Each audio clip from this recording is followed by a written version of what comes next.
Hello everyone, ഞാൻ ഇന്നിവിടെ സംസാരിക്കാൻ ആഗ്രഹിക്കുന്നത് മൂഡ് സ്വിങ്സും ബൈപ്പോളർ ഡിസോർഡറും തമ്മിലുള്ള വ്യത്യാസത്തിനെ പറ്റിയാണ്. എൻ്റെ ക്ലിനിക്കൽ പ്രാക്ടീസിൽ കണ്ടമാനം ആൾക്കാർ, കൂടുതലും ചെറുപ്പക്കാർ വന്ന് ചോദിക്കുന്നൊരു ചോദ്യമാണ്, ഡോക്ടറെ ഞാൻ ബൈപ്പോളർ ആണോ? എനിക്ക് കണ്ടമാനം മൂഡ് സ്വിങ്സ് ഉണ്ട്, ഇത് രണ്ടും സെയിം ആണോ? മൂഡ് എന്ന് പറഞ്ഞാൽ എന്താണ്? നമ്മുടെ ഇമോഷൻസും നമ്മുടെ ചിന്തകളും എല്ലാം കൂട്ടിക്കലർന്ന് നമുക്കിപ്പോൾ അനുഭവപ്പെടുന്ന മാനസികാവസ്ഥയാണ് നമ്മൾ മൂഡ് എന്ന് വിളിക്കുന്നത്. മൂഡ് സ്വിങ് ചെയ്യുന്നതിൽ എന്തെങ്കിലും തെറ്റുണ്ടോ, അല്ലെങ്കിൽ മൂഡ് വേരി ചെയ്യുന്നതിൽ തെറ്റുണ്ടോ? ഇല്ല. മൂഡ് ഈ ഭൂമിയിലുള്ള എല്ലാ വ്യക്തികളിലും മൂഡ് സ്വിങ്സ് എല്ലാം ഉണ്ടാവും. ഇമോഷൻസ് ആയിട്ടുള്ള സാഡ്നെസ്, ഹാപ്പിനെസ്, ആങ്സൈറ്റി, ആങ്കർ, ഇതെല്ലാം എല്ലാവരിലും വന്നു മാറും. അതുമനുസരിച്ചുള്ള ചിന്തകളും മനസ്സിലൂടെ കടന്നു പോകും. അപ്പോൾ ഇതെല്ലാം കൂടെ ചേർന്നിരിക്കുന്ന ഒരവസ്ഥയാണ് നമ്മൾ മൂഡെന്ന് വിളിക്കുന്നത്.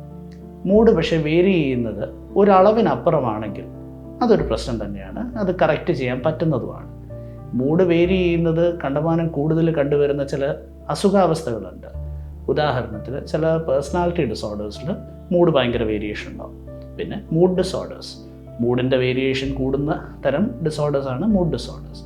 മൂഡ് ഡിസോർഡേഴ്സ് ഉദാഹരണം ഡിപ്രഷൻ, അല്ലെങ്കിൽ ബൈപ്പോളർ ഡിസോർഡർ, ഇല്ലെങ്കിൽ വേറെ സൈക്ലോതൈമിയ എന്നെല്ലാം പറഞ്ഞിട്ടുള്ള മൂഡ് ഡിസോർഡേഴ്സിൽ മൂഡ് വേരിയേഷൻസ് കോമൺ ആയിട്ട് കണ്ടുവരാറുണ്ട്.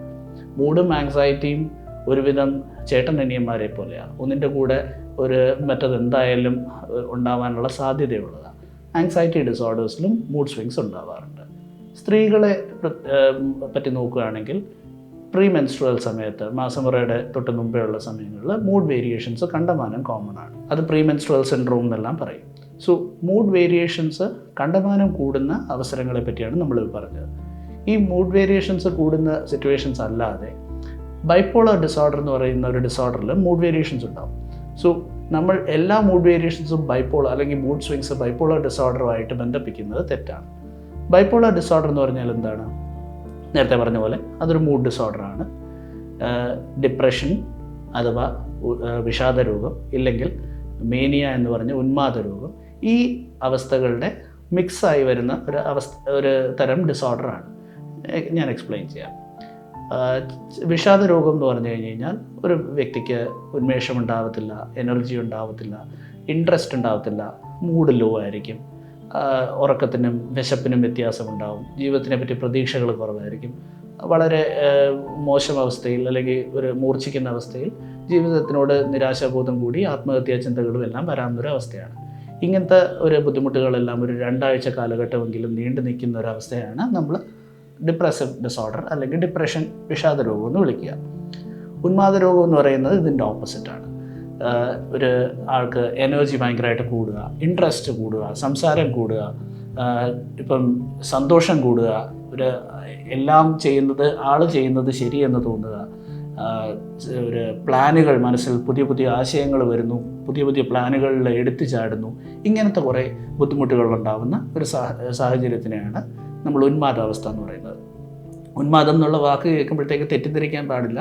എപ്പോഴും സന്തോഷം തന്നെ ആവണമെന്നില്ല. ആൾ വളരെ ഇറിറ്റബിൾ ആവാനും ദേഷ്യം കണ്ടമാനം കൂടാനുള്ള സാഹചര്യങ്ങളും ഉണ്ട്. ഈ അവസ്ഥകളെല്ലാം, ഈ ലക്ഷണങ്ങളെല്ലാം ഒരാഴ്ചയെങ്കിലും നീണ്ടു നിന്നാൽ മാത്രമാണ് നമ്മൾ ഉന്മാദാവസ്ഥ അല്ലെങ്കിൽ മേനിക് എപ്പിസോഡ് എന്ന് നമ്മൾ വിളിക്കുക. ഈ അവസ്ഥ ഒരു ജീവിത സാഹചര്യങ്ങൾ, ജോലിയോ അല്ലെങ്കിൽ കുടുംബജീവിതത്തിനെയോ ഒരു സോഷ്യൽ ലൈഫിനെയോ എല്ലാം കണ്ടമാനം എഫക്റ്റ് ചെയ്യുന്നതുമാണ്. ഈ എഫക്റ്റ് ചെയ്യുന്നത് അത്ര തീവ്രമായിട്ട് എഫക്റ്റ് ചെയ്യാത്ത ഒരു ചെറിയ രീതിയിലുള്ള ഉന്മാദാവസ്ഥയാണ് ഹൈപ്പോമേനിയ എന്ന് പറയുക. സോ ഒരു വ്യക്തിക്ക് ഒരിക്കൽ ഡിപ്രഷനോ അല്ലെങ്കിൽ കുറച്ച് നാളുകൾ കഴിഞ്ഞ് ഒരു മേനിക് എപ്പിസോഡോ അല്ലെങ്കിൽ പിന്നെയും ഒരു ഡിപ്രസീവ് എപ്പിസോഡോ ഉണ്ടാകുന്ന, ഇങ്ങനെ ഡിപ്രഷനും മേനിയയും മാറി മറിഞ്ഞ് വരുന്ന ഒരു തരം ഡിസോർഡറാണ് ബൈപ്പോളർ ഡിസോർഡർ. അപ്പം എല്ലാ മൂഡ് സ്വിങ്സ് എന്ന് പറയുന്നത് ബൈപ്പോളർ ഡിസോർഡറുമായിട്ട് ബന്ധിപ്പിക്കുന്നത് ശരിയല്ല. നമ്മൾ എന്തുകൊണ്ട് ഇത് മനസ്സിലാക്കണം, വ്യത്യാസം എന്തെന്ന്?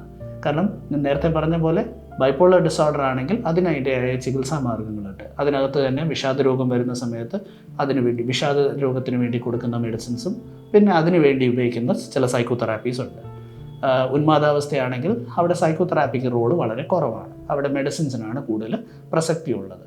സോ ഇതുകൂടാതെ മൂഡ് സ്വിങ്സ് കണ്ടമാനം വ്യത്യാസം വരുന്ന വേറെ തരം അവസ്ഥകളെ പറ്റി പറഞ്ഞിരുന്നു. പ്രീ മെൻസ്ട്രുവൽ സിൻഡ്രോമും അല്ലെങ്കിൽ ഒരു പേഴ്സണാലിറ്റി ഡിസോർഡേഴ്സ്. ഇതിനു വേണ്ടിയുള്ള ചികിത്സാ മാർഗ്ഗങ്ങൾ വേറെ തന്നെയാണ്. അതുകൊണ്ടാണ് നമ്മൾ ഇത് തമ്മിലുള്ള വ്യത്യാസം മനസ്സിലാക്കണമെന്ന് ഞാൻ പറയുന്നത്. സോ നെക്സ്റ്റ് ടൈം നമ്മളെ തന്നെയോ അല്ലെങ്കിൽ വേറെ ആരെയെങ്കിലോ അദ്ദേഹം അല്ലെങ്കിൽ ആ കുട്ടി ഒരു ബൈപ്പോളറാണ് അല്ലെങ്കിൽ മൂഡ് സ്വിങ്സ് കൂടുതലാണെന്ന് പറയുമ്പോൾ ഇതിൻ്റെ വ്യത്യാസം മനസ്സിലാക്കിയിരിക്കുന്നത് നല്ലതായിരിക്കും. Thank you.